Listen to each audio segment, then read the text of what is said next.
ሰላም ሰላም እንዴት ናችሁ? የደሱ ሄልቲ ቤተሰቦች እኔ እግዚአብሔር ይመስገን ደህና ነኝ። በያላችሁበት ሰላማችሁ ይዛ። ዛሬም እንደተለመደው በአንድ አስተማሪ ርዕስ መጥቻለሁ። በዚህ ቪዲዮ ለእናንተ ልነግራችሁ የፈለኩት በፋብሪካ የተቀነባበሩ ምግቦችን አዘውትሮ መጠቀም ምን አይነት ውስብስብ የጤና ችግሮችን ያስከትላል የሚለውን እነግራችኋለሁ ማለት ነው። ከዛ በፊት ግን ለቻናሌ አዲስ ሆናችሁ ሳብስክራይብ ያደረጋችሁ ቪዲዮውን እስከመጨረሻ ለማየት ሞክሩ።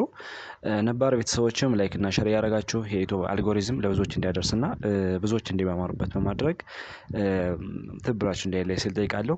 አብራችሁኝ ቆዩ።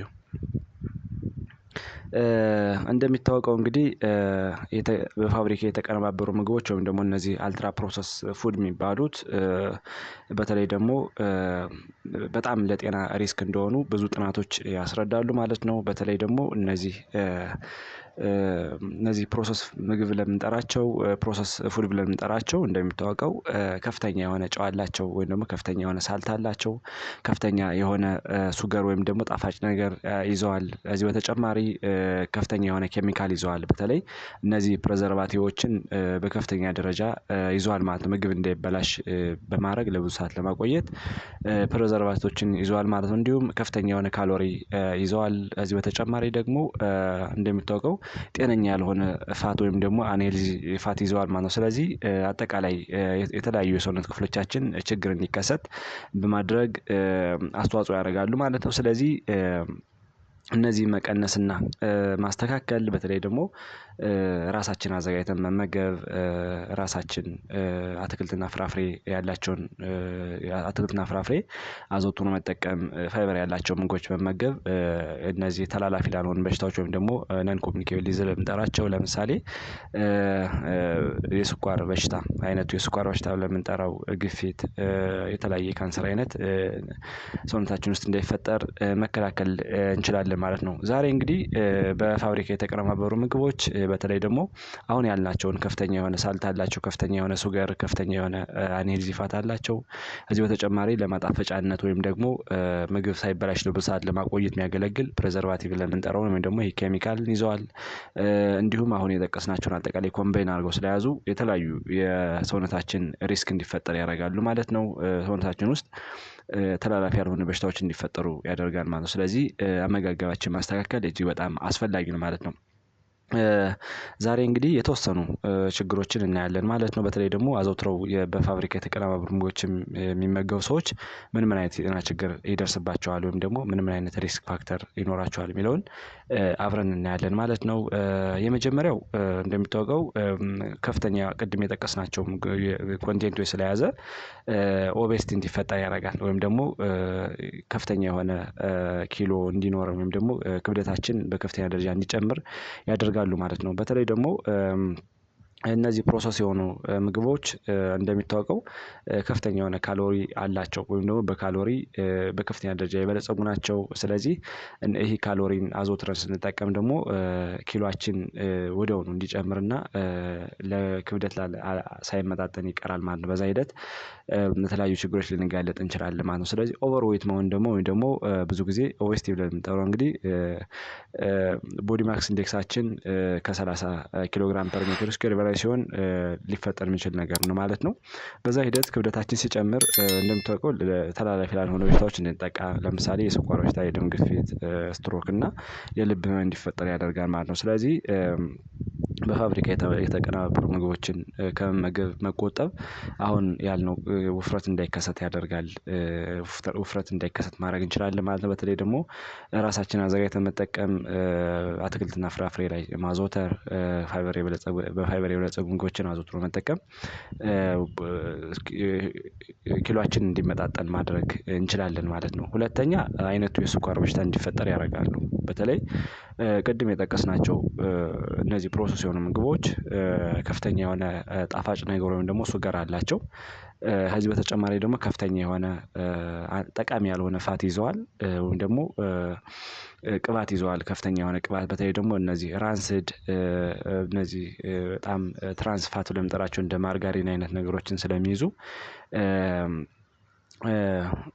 ለኢንሱሊን ሬዚስታንስ ወይም ደግሞ የኢንሱሊን ሬዚስታንስ እንዲፈጠር ያደርጋል ማለት ጤነኛ የሆነ የኢንሱሊን ተግባርን እንዲዛባ ያደርጋል ማለት ነው። በዛ ሂደት ለአይነቱ የስኳር በሽታ እንድንጠቃ ምክንያት ይሆናል ማለት ነው። ስለዚህ ብዙ ጊዜ ደም ውስጥ የስኳር መጠን መብዛት ደግሞ አሁን እንዳለው የስኳር በሽታ እንዲከሰት ያደርጋል። የስኳር በሽታ ሲከሰት ደግሞ በጊዜ ሂደት ለልብ በሽታ እንድንጠቃ ምክንያት ይሆናል። ስትሮክ ወይም ደግሞ አንጎል ላይ ደም መፍሰስ ወደ አንጎል የሚሄደው የደም መጠን እንዲቀንስ በማድረግ ለስትሮክ እንድንጠቃ ምክንያት ይሆናል ማለት ነው። ስለዚህ አሁን ያልናቸውን እነዚህ ፕሮሰስ የሆኑ ምግቦችን ማስተካከል የአይነቱ የስኳር በሽታ እንዳይፈጠር ማድረግ እንችላለን ማለት ነው። ሶስተኛ የልብ ህመም ነው ወይም ደግሞ ሃርት ዲዚዝ እንዲፈጠር ያደርጋል ማለት ነው። በተለይ ደግሞ እነዚህ ፕሮሰስ የሆኑ ምግቦች ከፍተኛ የሆነ የጨው መጠን አላቸው ወይም ደግሞ ሶዲየም ኮንቴንት አላቸው እንዲሁም ጤነኛ ያልሆነ ፋት ወይም ደግሞ አንሄልዚ ፋት ይዘዋል ማለት ነው። እነዚህ ኮንቴንቶች ብለድ ፕሬዠር ኤሊቬት እንዲሆን ወይም ደግሞ ራይዝ እንዲያደርግ ምክንያት ይሆናሉ እንዲሁም ደግሞ ለልብ በሽታ እንድንጠቃ ምክንያት ይሆናል ማለት ነው። ከፍተኛ የሆነ ጨው እንደሚታወቀው መመገብ በተለይ ደግሞ በቀን ውስጥ ከ2.3 ግራም ከ2.3 ግራም በላይ መመገብ ከፍተኛ የሆነ የውሃ ክምችት ሰውነታችን ውስጥ እንዲፈጠር ያደርጋል።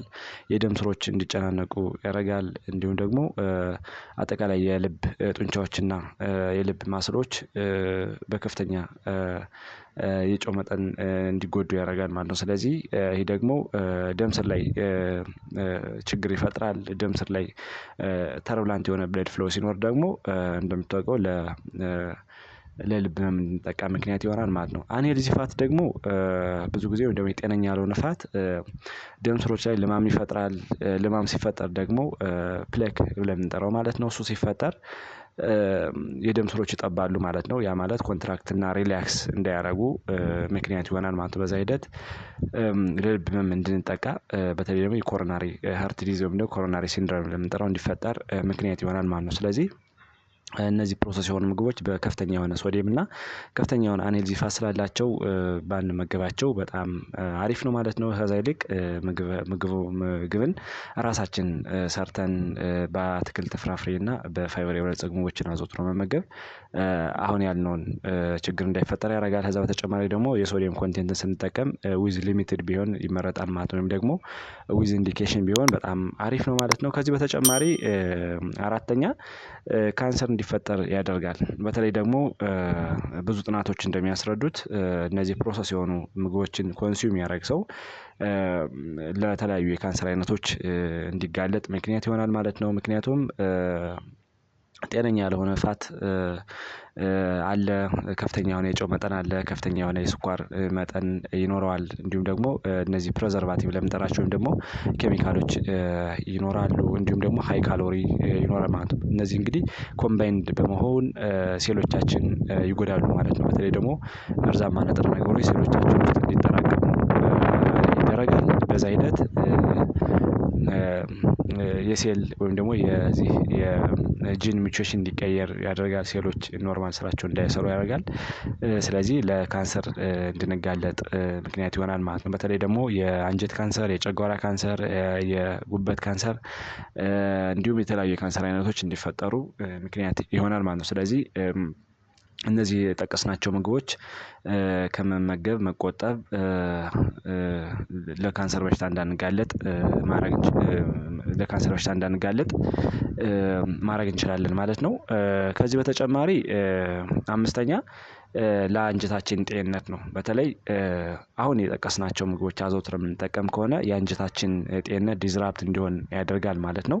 ብዙ ጊዜ ኖርማል ማይክሮባዮም ለምንጠራቸው አሉ አንጀታችን ውስጥ ማለት ነው። ወይም ደግሞ ጠቃሚ የሆኑ ባክቴሪያዎች ቁጥራቸውን እንዲቀንስ ማድረግ ያደርጋሉ ማለት ነው። እነዚህ ምግቦች ደግሞ ጠቃሚ ያልሆኑ ባክቴሪያዎች ቁጥራቸውን እንዲጨምሩ እናደርጋለን ማለት ነው። በዛ ሂደት የጨጓራ የአንጀት መቆጣት ኮንስቲፔሽን እንዲፈጠር ያደርጋል። ዲያሪያ ቮሚቲንግ እንዲፈጠር ያደርጋል። ከዛ በተጨማሪ አብዶሚናል ዲስቴንሽን ወይ ደግሞ የምግብ አለመመቸት የምግብ መፈጨት ችግር ሊገጥመን ይችላል ማለት ነው። ስለዚህ የጠቃሚ ባክቴሪያዎችን ቁጥር ስለሚቀንስ እነዚህ ነገሮች ለአንጀት ካንሰርም ሊያመጡ ይችላሉ ተብሎ ይታሰባል እና ጥንቃቄ ማድረግ በጣም አሪፍ ነው ማለት ነው። ከዚህ በተጨማሪ የኩላሊት ችግር እንዲገጥመን ያደርጋል ማለት ነው። በተለይ ኩላሊታችን እንግዲህ ብዙ ስራ የምትሰራ አንድ የኦርጋን አይነታት ማለት ነው። ስለዚህ ኤክሰሲቭ የሆነ ሶዲየም መጠቀም ቅድም እንዳልነው ወይም ደግሞ ከፍተኛ የሆነ ጨውን መጠቀም አጠቃላይ ኔጌቲቭሊ የግሎሜሩላር ፊልትሬሽን በማዛባት ለኩላሊት ችግር እንድንጋለጥ ምክንያት ይሆናል ማለት ነው። ሌላው ፕሪማቹር ዴዝ ለምንጠራው ነው። ብዙ ጊዜ እነዚህ ጤነኛ ያልሆኑ ምግቦችን ስንመገብ በተለይ ደግሞ እነዚህ ፕሮሰስ የሆኑ ምግቦችን ቅድም የጠቀስናቸው ምግቦች በምንመገብበት ጊዜ ብዙ ጊዜ ለምሳሌ ከፍተኛ የሆነ ጨው ካለ ከፍተኛ የሆነ ሱገር ወይም ደግሞ ጣፋጭ ነገር ያላቸው ጤነኛ ያልሆነ ፋት ያላቸው ወይም ደግሞ ፕሬዘርቫቲቭ ያላቸው ምግቦች በምንመገብበት ጊዜ ውፍረት ይመጣል። ውፍረት ሲመጣ ደግሞ የተለያዩ ተላላፊ ያልሆኑ በሽታዎች እንድንጠቃ ምክንያት ይሆናል ማለት ነው። በዛ ሂደት እንግዲህ እድሜያችን እንዲያጥር እናደርጋለን ማለት ነው። በተለይ ደግሞ ለብዙ ጊዜ እንዳንኖርና እድሜያችን ሾርት እንዲሆን ፕሪማቹር ዴዝ ብለን የምንጠራው እንዲከሰት ይሆናል ማለት ነው። ከዚህ በተጨማሪ ኒውትሪሽናል ዴፊሺየንሲ ያስከትላሉ እነዚህ ምግቦች በተለይ በከፍተኛ ሙቀት የተጠበሱ ምግቦች ከፍተኛ የሆነ ካርቦሃይድሬት ያላቸው ወይም ደግሞ እነዚህ ካሎሪ ያላቸው ምግቦች ስንመገብ ከፍተኛ የሆነ ጨው ያላቸውን ከፍተኛ የሆነ ሳልት ወይም ደግሞ ሱገር ያላቸው ምግቦች እንዲሁም ምግብ እንዳይበላሽ ለብዙ ሰዓት የሚያቆይ ኬሚካልም ስላላቸው እነዚህ ምግቦች ጤነኛ የኒውትሪየንት አቅም የላቸውም ማለት ነው። ስለዚህ ለማይክሮ እና ማክሮ ኒውትሪየንት ዴፊሺየንሲ እንድንጠቃ ምክንያት ይሆናል ማለት ነው። በተለይ ደግሞ እነዚህ ማይክሮ ኒውትሪየንት ዴፊሺየንሲ ለምሳሌ የማዕድናት እና የቫይታሚን እጥረት እንዲያጋጥመን ሰውነታችን ውስጥ እንዲከሰት ምክንያት ይሆናሉ ማለት ነው። ስለዚህ ለዚህም ችግር ይዳርጉናል ማለት ነው። ከዚህ በተጨማሪ ሰውነታችን ውስጥ ብግነት እንዲፈጠር ወይም ደግሞ እብጠት እንዲፈጠር ምክንያት ይሆናሉ ማለት ነው። ለምሳሌ እነዚህ ምግቦች አዘውትረን የምንጠቀም ከሆነ በፋብሪካ የተቀነባበሩ ምግቦችን ፕሮሰስ የሆኑ ምግቦችን አዘውትረን የምንጠቀም ከሆነ ሴሎቻችን ውስጥ እብጠት ወይም ብግነት እንዲፈጠር ምክንያት ይሆናል ማለት ነው። ብግነት ሲፈጠር ደግሞ ቅድም እንደጠቀስነው ብዙ ጊዜ የቆየ ኢንፍላሜሽን ስር ለሰደዱ በሽታዎች እንድንጠቃ ምክንያት ይሆናል ማለት ነው። ስለዚህ ስር የሰደዱ በሽታዎች ለምንጠራቸው በተለይ ደግሞ ተላላፊ ያልሆኑ በሽታዎች እንደ ካንሰር የልብ ህመም የስኳር በሽታ የደም ግፊት ስትሮክ ብለን የምንጠራው እነዚህ አጠቃላይ ነን ኮሚኒኬብል ብለን የምንጠራቸው የበሽታ አይነቶች እንዲከሰቱ ምክንያት ሊሆን ስለሚችል መቀነስ በተለይ ደግሞ እነዚህን ከመመገብ መቆጠብ በጣም አሪፍ ነው ማለት ነው። እንደ አጠቃላይ እነዚህ ክሮኒክ ዲስኦርደሮች እንዲከሰት ምክንያት ሊሆን ስለሚችል ምግብን ራሳችን ብንመገብና ብናስተካክል አሪፍ ነው። ምክንያቱም ከፍተኛ የሆነ ሶዲየም አላቸው ከፍተኛ የሆነ ካሎሪ ዴንሲቲ ይዘዋል እንዲሁም ደግሞ አዲቲቭ ብለን የምንጠራቸው ፕሮፐርቲ ወይም ደግሞ የሚጨመሩ ፕሬዘርቫቲቮች ስላሉ ከዚህ በተጨማሪ ሎው የሆነ ኒውትሪሽን ስላለው እንዲሁም ጤነኛ ያልሆነ ፋት ስላለው አጠቃላይ ለሰውነታችን ኔጌቲቭሊ ኢምፓክት ነው ሊያስከትል የሚችለው እና እነዚህን ምግቦች መቀነስ በጣም አስፈላጊ ነው ማለት ነው። እንግዲህ እንደ ሪኮመንዴሽን እንደሚታወቀው ብዙ ጊዜ ምግቦችን ስንመገብ በተለይ ደግሞ ራሳችን የምናዘጋጃቸው ይመረጣል። ወይም ደግሞ ቤት ላይ አዘጋጅተን ብንጠቀም እጅግ በጣም አሪፍ ነው። ከዚህ በተጨማሪ ሆል ግሬኖችን መጠቀም ፍሩትን ቬጂቴብል እና አጠቃላይ እነዚህ በፋይበር የበለፀጉ ምግቦችን መመገብ ከዚህ በተጨማሪ ምግቦችን ስንመገብ ሰሌክት አድርገን ብንመገብ በጣም አሪፍ ነው ማለት ነው። ስለዚህ አሁን የጠቀስናቸው ችግሮች እንዳይከሰቱ በተለይ ደግሞ ተላላፊ ላልሆኑ በሽታዎች እንዳንጠቃ ራሳችንን መከላከል እንችላለን ማለት ነው። ዛሬ እንግዲህ አሪፍ ግንዛቤ አግኝታችኋል ብዬ አስባለሁ። በተለይ ደግሞ በፋብሪካ የተቀነባበሩ ምግቦች ምን ያህል ጎጂና አስቸጋሪ እንደሆኑ አሁን ከተማማርነው ብዙ ግንዛቤ አግኝታችኋል ብዬ አስባለሁ። እና ራሳችን ምግብ ብናዘጋጅ እጅግ በጣም አሪፍ ነው ማለት ነው። ዛሬ እንግዲህ ቆንጆ ግንዛቤ አግኝታችኋል ብዬ አስባለሁ። ቀጣይ ላይ የምለቃቸው ቪዲዮዎች ለእናንተ እንዲደርሷችሁ ላይክ፣ ሼር እንዲሁም ደግሞ ሳብስክራይብ እያደረጋችሁ የድሮ ትብብራችሁ እንዳይለይ ስል ጠይቃለሁ። ባይ ባይ።